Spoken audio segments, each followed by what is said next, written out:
Assalamualaikum warahmatullahi wabarakatuh. Kami dari kelompok 2 ingin menjelaskan materi dari mata kuliah Ekonomi Internasional, yaitu Lembaga Perdagangan Internasional.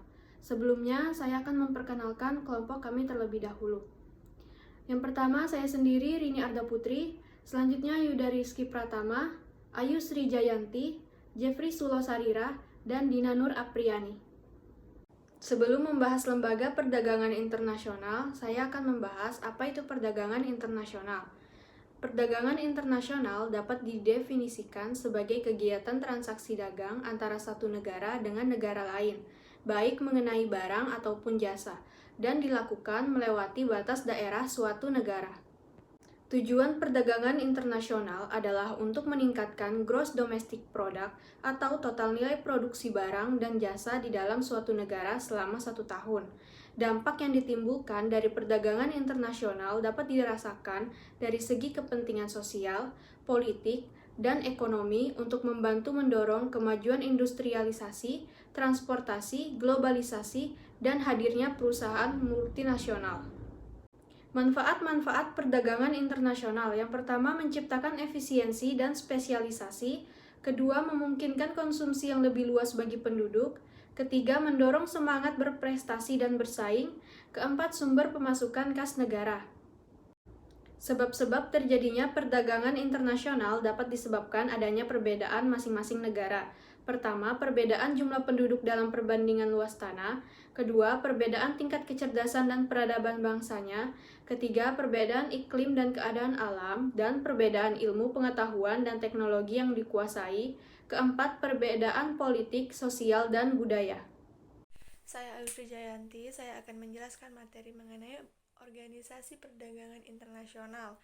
Organisasi perdagangan internasional yang pertama yaitu WTO, World Trade Organization. WTO merupakan badan atau organisasi perdagangan dunia yang mengawasi segala bentuk aktivitas perdagangan di dunia internasional. Tujuan didirikannya badan atau organisasi WTO adalah untuk menciptakan kesejahteraan bagi para anggotanya melalui perdagangan internasional yang lebih bebas. Kedua, AFTA, ASEAN Free Trade Area. AFTA adalah salah satu organisasi perdagangan internasional, namun tidak seluas WTO cakupannya. Jika WTO mencakup seluruh dunia, namun dalam AFTA, anggotanya dikhususkan bagi negara-negara yang ada di kawasan Asia Tenggara, yakni Indonesia, Vietnam, Myanmar, Singapura, Malaysia, Thailand, Kamboja, Brunei Darussalam, dan Laos. Ketiga, APEC, Asia Pacific Economic Corporation. APEC merupakan salah satu organisasi perdagangan di kawasan Asia Pasifik guna untuk menjamin kemajuan dan perkembangan ekonomi, guna meningkatkan daya saing ekonomi dengan negara di kawasan lainnya. Tujuan utama APEC adalah mendorong pertumbuhan ekonomi dan meningkatkan kesejahteraan di Asia Pasifik. Keempat, OPEC, Organization Petroleum Exporting Countries. OPEC merupakan salah satu jenis organisasi perdagangan dunia yang berfokus pada ekspor minyak. Perlu diketahui bahwasannya OPEC berdiri atas inisiatif atau prakarsa dari 5 negara produsen minyak terbesar di dunia, yakni Irak, Iran, Kuwait, Arab, dan Venezuela. Yang kelima, OECD, Organization for Economic Cooperation and Development. OECD merupakan salah satu organisasi yang bergerak dan menaungi segala bentuk upaya atau kegiatan yang bertujuan untuk kerjasama dan pengembangan perekonomian. OECD berdiri pada tahun 1948 dan dipimpin oleh seorang tokoh yang bernama Robert Marjolin. Yang keenam, NAFTA, North American Free Trade Agreement. NAFTA merupakan sebuah kesepakatan atau perjanjian perdagangan bebas yang menaungi negara-negara di bagian Amerika Utara.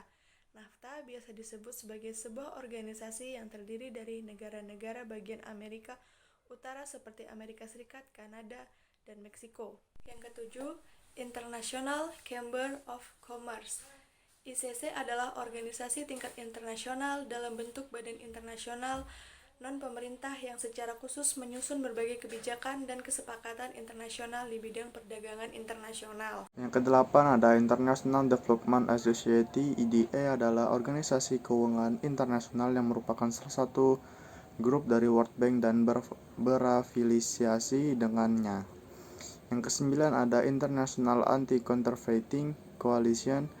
IACC adalah organisasi internasional nirlaba yang bergerak di bidang perlindungan hak milik intelektual seperti pengembangan hukum dan ketentuan, pelanggaran undang-undang, dan lain-lain.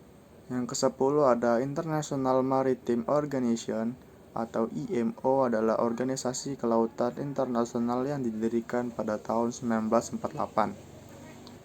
Yang ke-11 adalah International Trade Center atau ITC adalah organisasi internasional yang bertujuan untuk mengakomodasi permintaan negara-negara berkembang dalam membentuk dan mengembangkan program ekspor.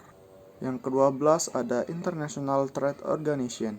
ITO adalah organisasi internasional yang terkait dengan perdagangan internasional yang bertujuan untuk mengurangi hambatan dalam perdagangan internasional serta mendorong pertumbuhan ekonomi dunia. Yang terakhir ada Organization for Economic Cooperation and Development atau OECD. Adalah organisasi internasional yang dibentuk berdasarkan Paris Convention pada tahun 1960 yang bertujuan untuk meningkatkan kerjasama dan promosi di bidang ekonomi. Baik, selanjutnya yaitu tentang perjanjian perdagangan internasional.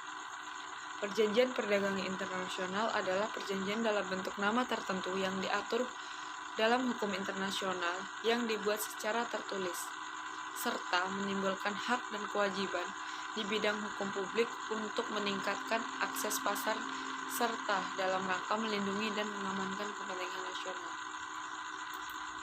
Adapun beberapa perjanjian perdagangan internasional. Yang pertama ada VTA atau Free Trade Agreement adalah perjanjian di antara dua negara atau lebih untuk membentuk wilayah perdagangan bebas. Yang kedua ada PTA atau Preferential Trade Agreement.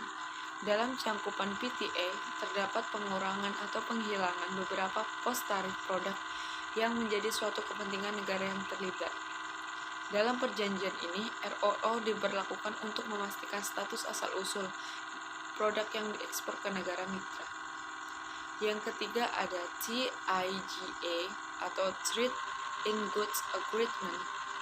Cangkupan dari perjanjian ini adalah pengurangan atau penghapusan semua pos tarif produk. Perjanjian ini juga memberlakukan beberapa manfaat regulasi WTO tambahan atau WTO plus. Yang keempat, CIPA atau Comprehensive Economic Partnership Agreement. CIPA memiliki cangkupan yang lebih luas daripada VTA. Selain perdagangan barang, jasa, dan investasi, di sini juga dicakup hal-hal yang spesifik seperti kerjasama UKM, indikasi geografis, dan bidang lainnya. Selanjutnya akan dilanjutkan oleh Saudara Jeffrey. Padanya kami persilakan. Oke, perjanjian perdagangan internasional yang kelima ada EIF, yang adalah suatu perjanjian perdagangan yang sudah disepakati dan ditandatangani dan sudah mulai dijalankan. Perjanjian perdagangan internasional yang keenam ada Concluded and Ratification, yang artinya suatu perjanjian perdagangan yang sudah ditandatangani namun masih dalam proses finalisasi atau penyelesaian dan proses ratifikasi.